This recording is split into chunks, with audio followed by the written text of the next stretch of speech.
Pasteur Baudouin, bonjour. Bonjour mon frère. Vous portez très bien. Amen. Ça, c'est une très très bonne chose, une assurance. Alors, nous sommes avec vous sur ce plateau pour parler de la journée mondiale de la Bible. Alors, la première question qu'on aimerait savoir en des termes un peu clairs, c'est quoi la Bible?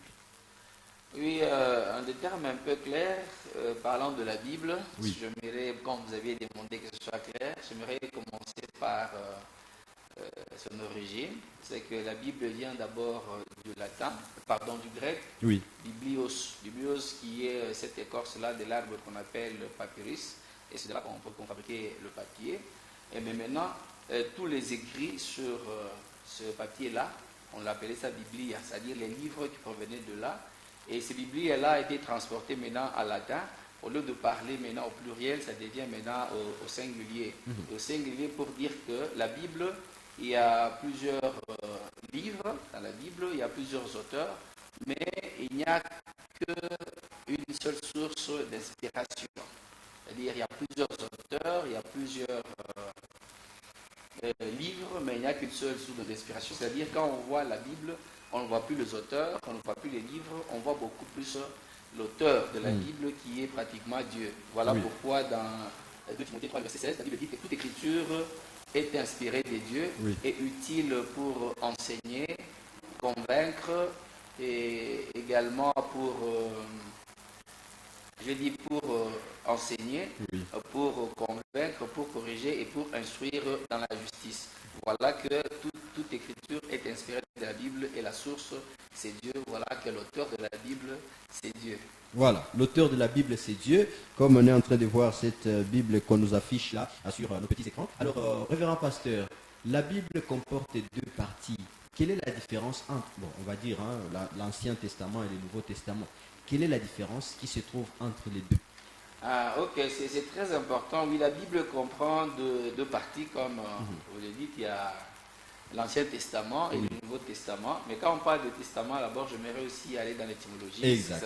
C'est toujours important. Également, testamentum, qui signifie la dernière volonté de quelqu'un. C'est-à-dire, quand on parle de la Bible, que ce soit Ancien ou Nouveau Testament, on parle de la dernière volonté de Dieu. Quand c'est dernier, c'est-à-dire on n'y ajoute pas, on ne retranche pas. Et aussi, quand on voit toujours le même verbe là, quand on rentre maintenant au niveau du latin, c'est diakete, et diakete qui est en train du grec diakete, qui est en train de signifier, il y a deux parties là-bas. Oui. Il y a la partie des testaments et la partie aussi de l'alliance. L'alliance, quand on parle de testament, nous avons dit que c'est la dernière volonté de quelqu'un, mais l'alliance, c'est les contrats entre Dieu et le peuple. C'est-à-dire, quand on parle des alliances là, on voit le contrat entre Dieu et le peuple. Maintenant, quand nous voulons maintenant comprendre les deux choses, parce que c'est très important maintenant qu'on comprenne. C'est-à-dire, nous voyons que dans l'ancienne alliance, on parle de la loi, et la nouvelle alliance, on parle de la grâce, mais la Bible est en train de nous dire ceci. Lorsque nous sommes dans Colossiens 2, des 16 à 17, la Bible est en train de nous dire que on ne peut pas juger quelqu'un à partir de fêtes, par exemple Pâques, si quelqu'un ne fête pas Pâques ou Pentecôte, le sabbat, les lunes, tout ça. On dit que toutes ces choses-là, c'est l'ombre des choses à venir, mais le corps est en Christ. C'est-à-dire l'Ancien Testament, c'est l'ombre, mais le corps est en Christ. C'est-à-dire pour comprendre l'Ancien Testament, il faut aller dans le Nouveau Testament, il faut voir Christ. Voilà pourquoi Christ lui-même est en train de nous dire pratiquement dans Hébreux 10, le verset 7, il dit que dans les rouleaux, il est question de moi. Il parle que dans l'Ancien Testament, là, tout ce qui se faisait, quand on tuait les animaux, on faisait ça, tous les sacrifices-là, on ne parlait que de Christ. Amen. Voilà, il dit que dans les rouleaux, c'est Christ. C'est-à-dire, quand on parle de l'Ancien Testament et du Nouveau Testament, nous devons comprendre que c'est la même chose. C'est-à-dire, ça, c'est l'ombre et le corps, c'est Christ. C'est comme vous êtes là, il y a le corps, il y a l'ombre. C'est-à-dire qu'on ne peut pas beaucoup s'intéresser à l'ombre. L'ombre nous permet seulement d'avoir le corps pour dire que non, le corps, comme je vois l'ombre, c'est que le corps est là. Donc je dois chercher maintenant à identifier le corps pour comprendre que l'ombre, c'est l'ombre de qui. Wow. Donc c'était un peu ça. En tout cas, Jocelyne, tu as une question, pasteur? Parce que oui, moi, j'avais beaucoup. J'ai une question concernant toujours la Bible. Il y a de ces chrétiens ou des chrétiennes qui utilisent la Bible électronique. Pasteur, c'est une très bonne chose ou c'est pas une très bonne chose? Oui, la Bible électronique, ce n'est pas pratiquement un péché parce que quand on voit dans l'ancien temps, on a commencé des rouleaux, la Bible, dans le format que nous avons actuellement, les livres, c'est après plusieurs temps. Donc la Bible électronique, ce n'est pas un problème, mais la petite difficulté qu'il y a, c'est que je l'ai remarqué, parce que j'étais en train d'enseigner certaines personnes là, quelqu'un qui utilise la Bible électronique sur des téléphones, il ne sait pas connaître l'enchaînement logique de livres. C'est-à-dire, si vous lui donnez un livre en papier pour te trouver un chapitre, un verset ou un livre, et là, il va prendre tout un jour, beaucoup de temps. C'est-à-dire qu'il faut beaucoup aussi s'habituer à ça. Mais ça vient aussi faciliter la tâche, Bible électronique, parce que là, facilement, quelqu'un peut se déplacer, il a son téléphone, il y a aussi la Bible, c'est-à-dire qu'il n'a pas beaucoup de charge. Là, il peut même en voyage, tout ça, méditer la parole de Dieu. Donc, ça vient aussi faciliter la tâche, mais le comble, c'est qu'il y a cette image-là de la Bible, la manière dont les livres sont vraiment divisés dans la Bible là, en papier, il ne sait pas se retrouver. C'est la difficulté, mais il y a toujours des avantages dans ça. D'accord. Alors, révérend pasteur, il y a une question que beaucoup de téléspectateurs m'ont demandé de vous poser. Et Pierre, combien de fois on peut arriver à lire la Bible dans une journée, par exemple? Oui, la Bible nous dit ceci, la parole de Dieu, là, nous sommes dans Psaume 1, nous demande de méditer la Bible, la parole de Dieu nuit et jour. C'est-à-dire nous sommes appelés à méditer la parole de Dieu à chaque instant. Donc c'est un peu ça. Et cette méditation de la Bible que nous sommes en train de faire, moi ça m'arrive souvent. Je peux être là, je n'ai pas la Bible avec moi, mais je médite sur les Écritures.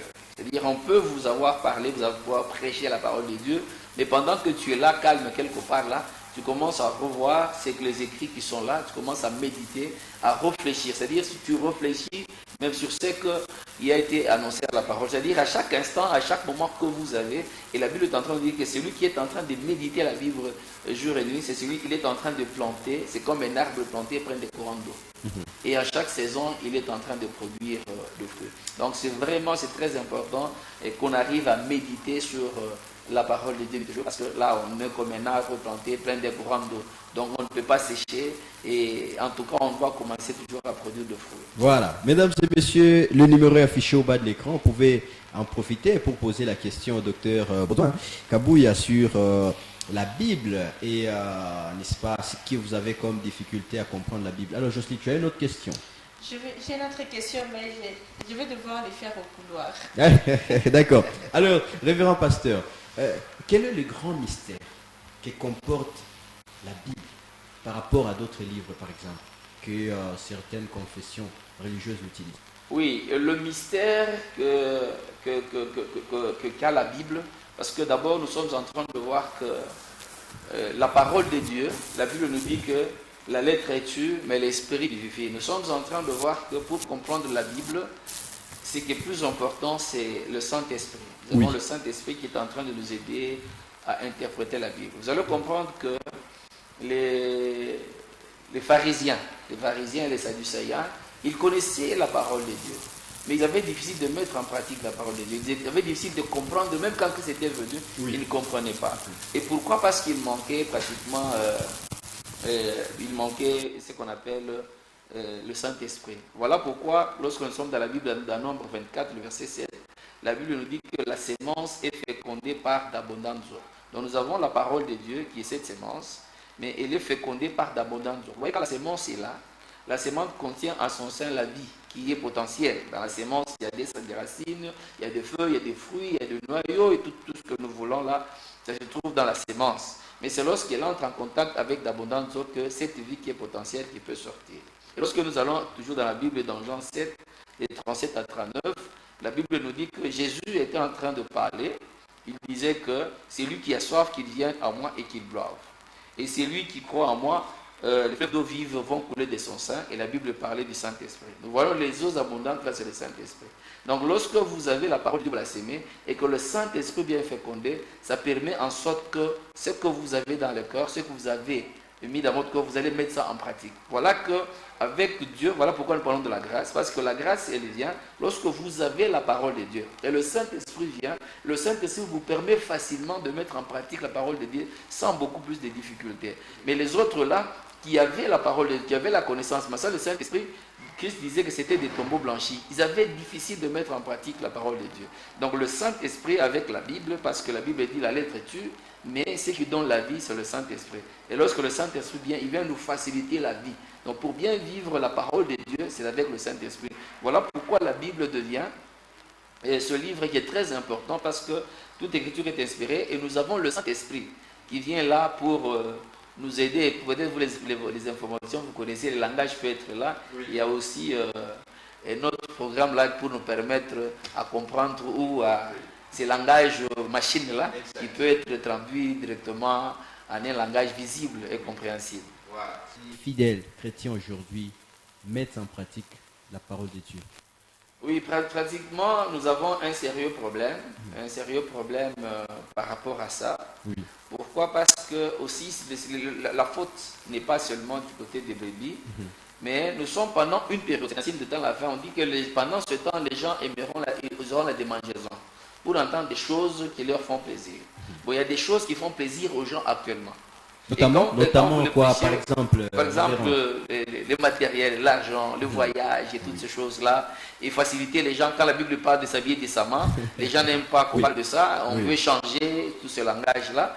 Et on veut aller dans la mondialisation. Oui. C'est-à-dire que même les prédicateurs commencent à adapter la parole de Dieu par rapport aux besoins de la vie. On a peur que les brebis puissent quitter. C'est ça le problème. C'est-à-dire qu'on dit que quand moi je reste dans la saine doctrine, dans les Écritures, les gens vont me fuir.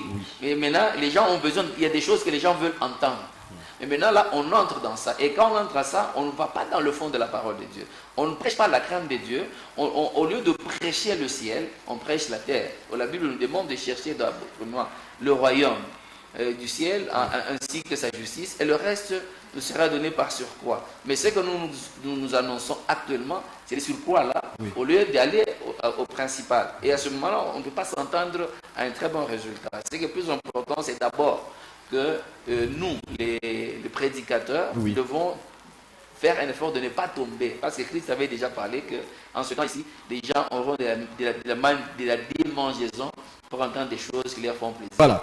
On retient le pasteur Baudouin sur ce plateau parce que la matière est tellement abondante. Je rappelle à tous nos téléspectateurs que le sujet d'aujourd'hui, est-ce qu'un chrétien ou une chrétienne peut travailler dans une terrasse ou dans un bar?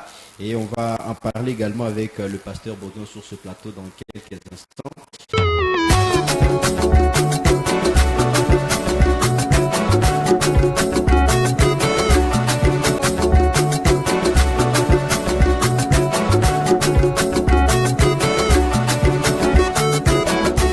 Voilà, on va maintenant parler de notre sujet, mesdames et messieurs. Est-ce qu'un chrétien ou une chrétienne peut travailler dans un bar ou dans une terrasse?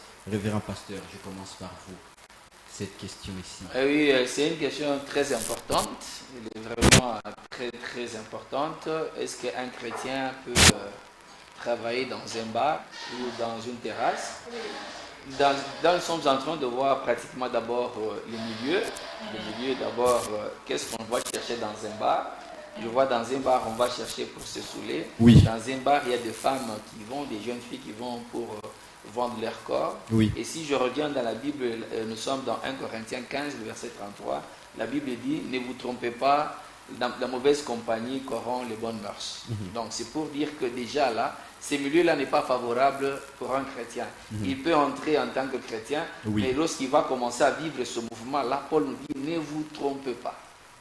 Les mauvaises compagnies corrompent les bonnes mœurs. C'est-à-dire, même si tu es dans ce milieu, petit à petit, tu peux échanger parce qu'on dit que la petite vient manger, comme on dit. Oui. Et lorsque nous sommes dans... Tu ne prenais pas, tu vas prendre. Oui, petit à petit, parce que tu t'habitues déjà à ce niveau, à ce mouvement-là. Vous allez voir également lorsque nous sommes dans Psaume 1, on nous dit que heureux celui qui ne s'arrête pas sur la voie des pécheurs et qui ne s'assied pas en compagnie des moqueurs, mais qui trouve plaisir dans la loi de l'Éternel. C'est comme un arbre planté près des courants d'eau et on continue. C'est-à-dire qu'on dit que l'homme qui ne s'assied pas parmi, qui ne s'arrête pas sur la voie des pécheurs, tout ça, dans cette compagnie-là, il est vraiment heureux parce qu'il a le temps de méditer sur la parole de Dieu. Et dans ce cadre-là, c'est difficile de méditer dans la parole de Dieu dans ce milieu-là. Voilà que j'aimerais aussi ajouter, quand vous voyez par exemple un musulman, il va trop loin. Un musulman, il ne peut jamais faire un business d'un bar. lorsqu'il a son hôtel, il n'y a pas de boisson alcoolique. Lorsqu'il a son hôtel, même nous qui voyageons un peu là, vous allez voir comme vous allez même en Tanzanie, si vous êtes en couple, vous devez montrer votre attestation de mariage. Oui, oui, s'il n'y en a pas, c'est confirmé que vous êtes en couple, on ne vous reçoit pas. C'est-à-dire, ne fait pas dans leur business que le péché puisse entrer.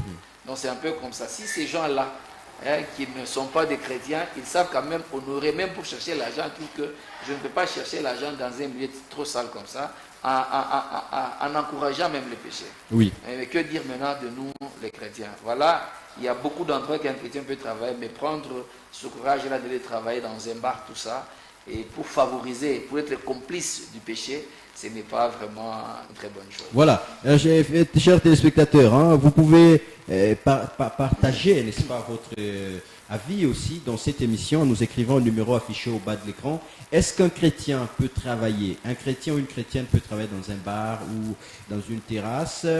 Alors vous répondez à cette question en nous envoyant votre message, hein, vous motivez votre message. Jocelyne, tu as à dire, mais j'ai lu d'abord les messages de nos téléspectateurs. Hein.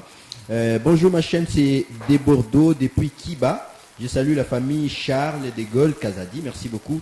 Bon matin, c'est Théo depuis Katouba. J'aime bien votre émission. Merci beaucoup, Théo.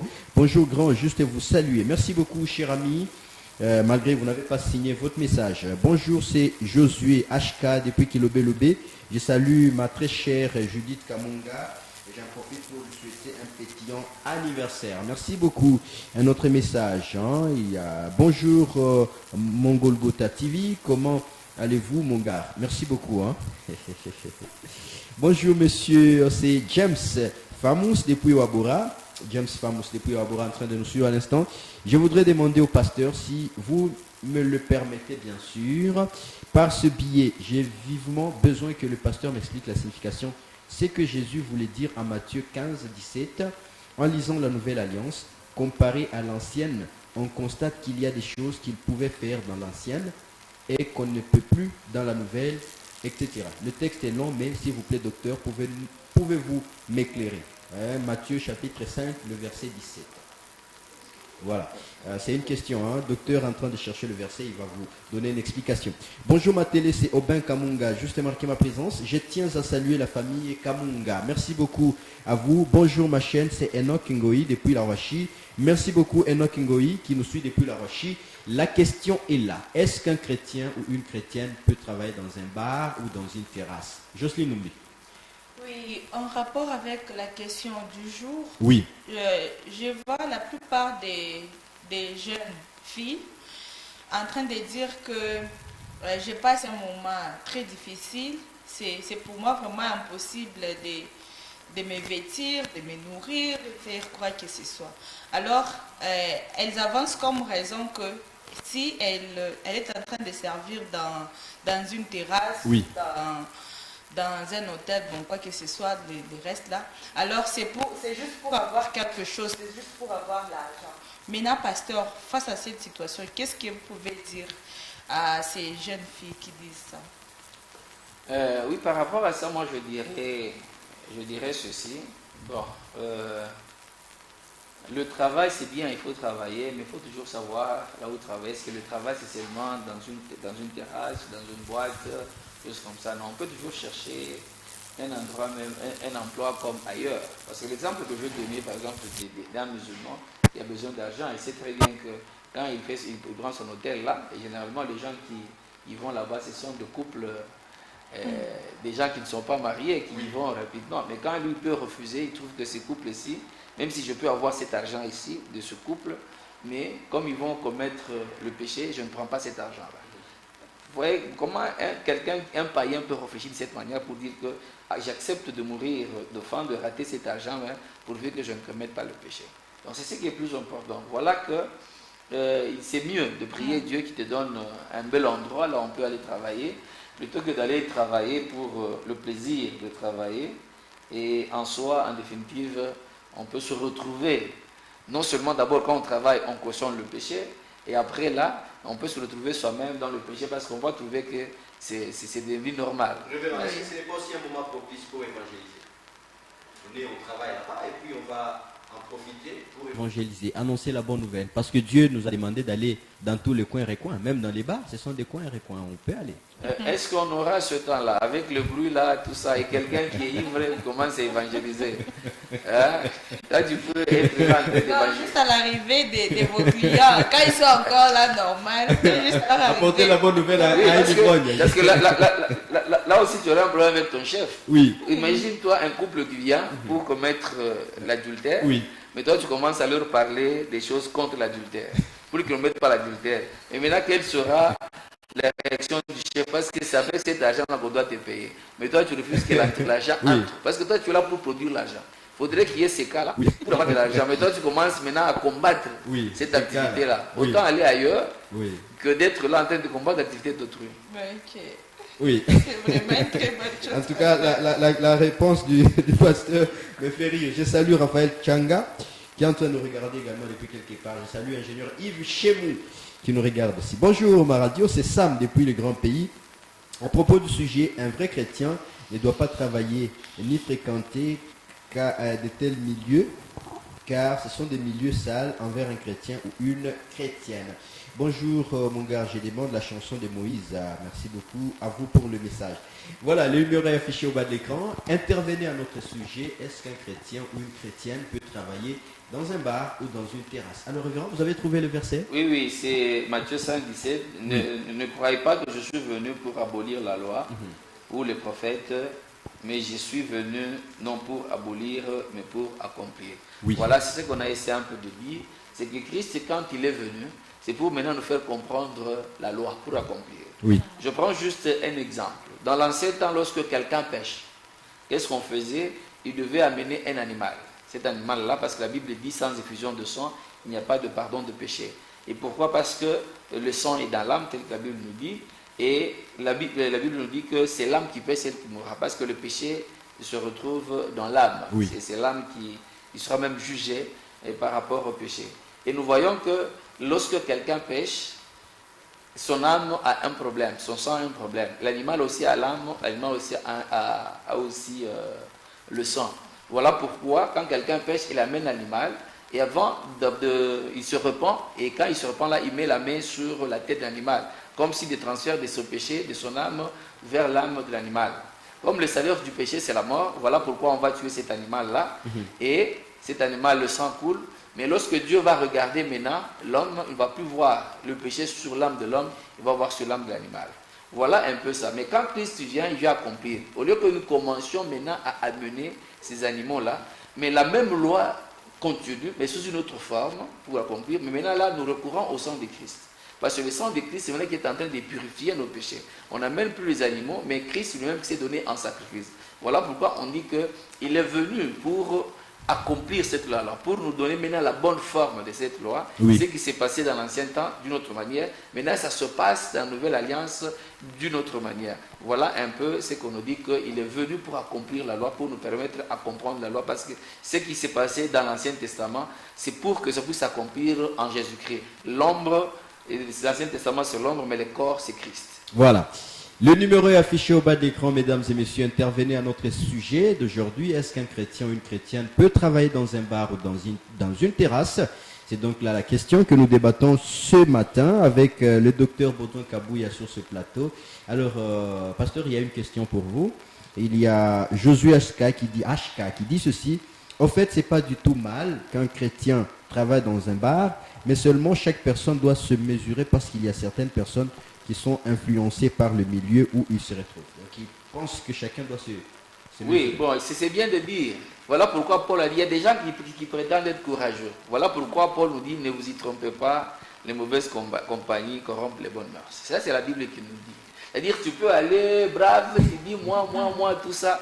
Et les moi, le petit à petit, tu commences à comprendre. Même, avant de tomber, tu commences d'abord à défendre.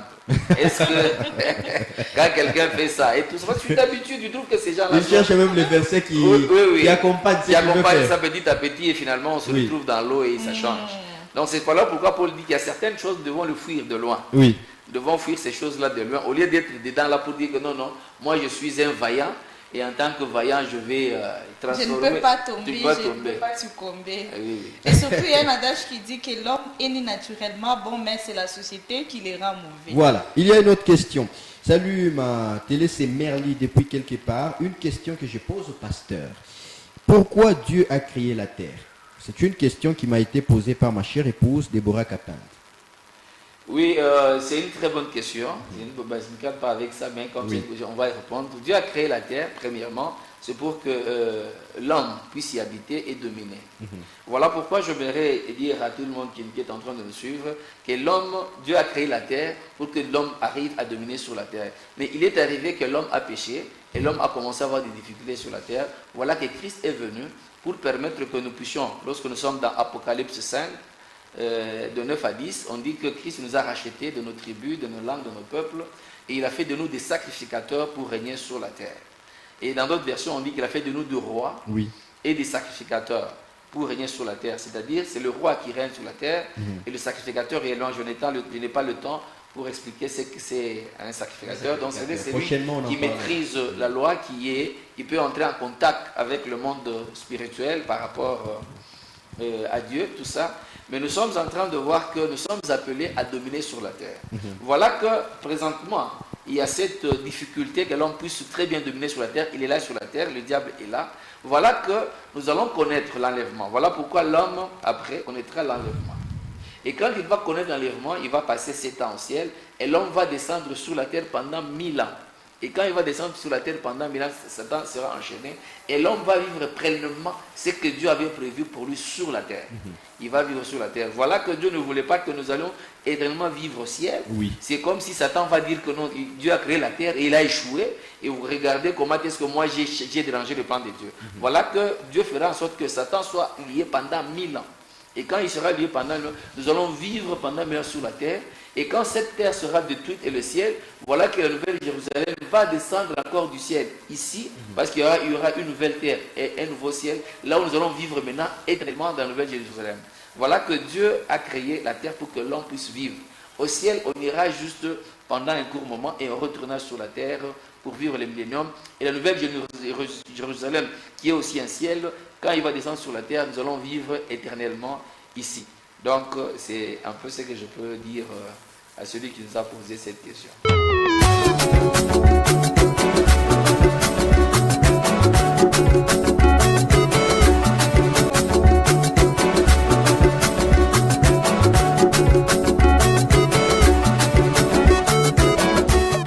Docteur, parce que nous sommes pratiquement presque à la fin de notre émission, peut-être en conclusion, qu'est-ce que vous pouvez dire par rapport à cette question? Et moi, je peux conseiller à tout le monde, à tout chrétien qui est tenté ou qui est déjà là, en tout cas, de ne pas faire ce travail-là. Dieu ne manquera pas un bon travail à te donner. Il va te donner un travail très bien, parce que malgré que tu peux défendre et dire tout ça, tu ne seras jamais à l'aise dans la société. Tu ne seras jamais dans la société, tu vas te défendre partout, oh non, moi, tout ça, beaucoup de choses. Pourquoi chercher à être là où tu dois toujours te justifier à chaque instant? Sois là très bien pour travailler pour Dieu et calmement. C'est ce que je pourrais donner comme conseil. Docteur, merci beaucoup d'être venu. Moi aussi, je vous remercie de m'avoir invité. Je salue également ma soeur, je suis vraiment très content. Oui. Ça a été un grand plaisir de participer dans votre émission. Je suis vraiment à l'aise. Voilà, nous vous retrouverons très prochainement. Amen. Que Dieu vous bénisse. Amen. Amen.